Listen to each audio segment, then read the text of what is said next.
प्रिय छात्रों, नमस्कार।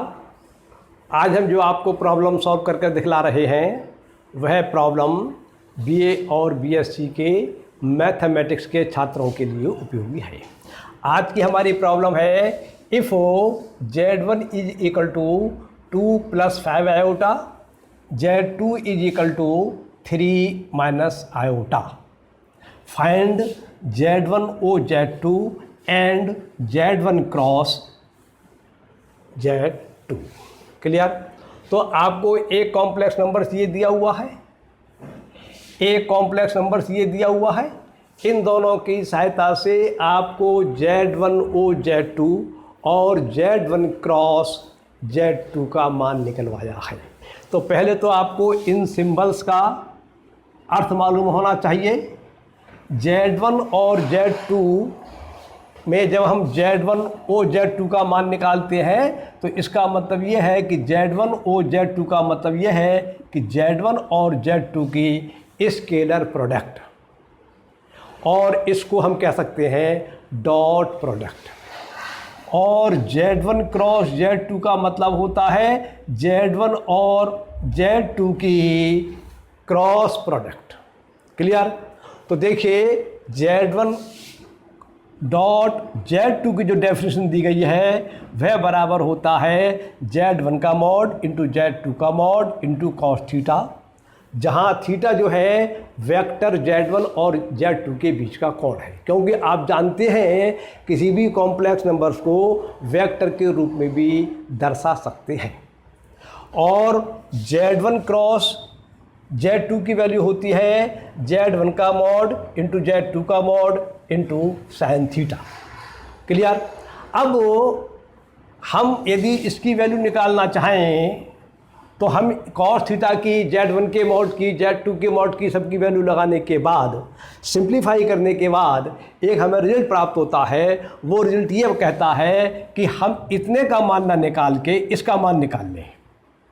Real part of Z1 conjugate of Z1 into Z2, Z1 के कंजुगेट और Z2 की मल्टीप्लाई कर दें तो हमें एक कॉम्प्लेक्स नंबर प्राप्त हो जाएगा। उस कॉम्प्लेक्स नंबर्स का रियल पार्ट जो है वह Z1 ओ Z2 अर्थात Z1 और Z2 की डॉट प्रोडक्ट के बराबर होगा। और उसका इमेजिनरी पार्ट जो है किसका, Z1 के कंजुगेट और Z2 के मल्टीप्लाई का, जो हमारे लिए कॉम्प्लेक्स नंबर्स प्राप्त होगा, उसका रियल पार्ट, इमेजिनरी पार्ट जो है वो उसके क्रॉस प्रोडक्ट अर्थात Z1 क्रॉस Z2 के मान के बराबर होगा।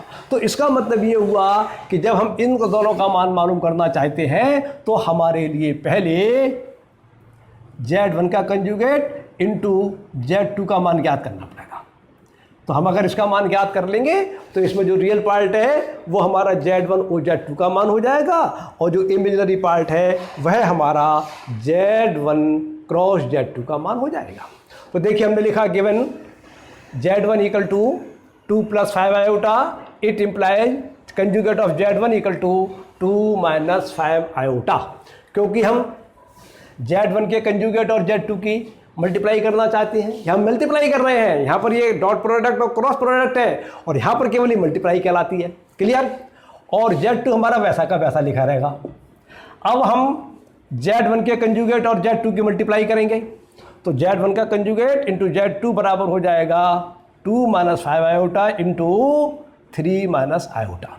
जब इसका मल्टीप्लाई करेंगे तो इसका ऐसा मल्टीप्लाई होगा 6 प्राप्त हो जाएगा, इसका ऐसे मल्टीप्लाई होगा -2 आयोटा प्राप्त हो जाएगा, इससे इसका मल्टीप्लाई करेंगे -15 आयोटा प्राप्त हो जाएगा, और जब इससे इसका मल्टीप्लाई करेंगे तो हमें प्राप्त होगा +5 आयोटा स्क्वायर।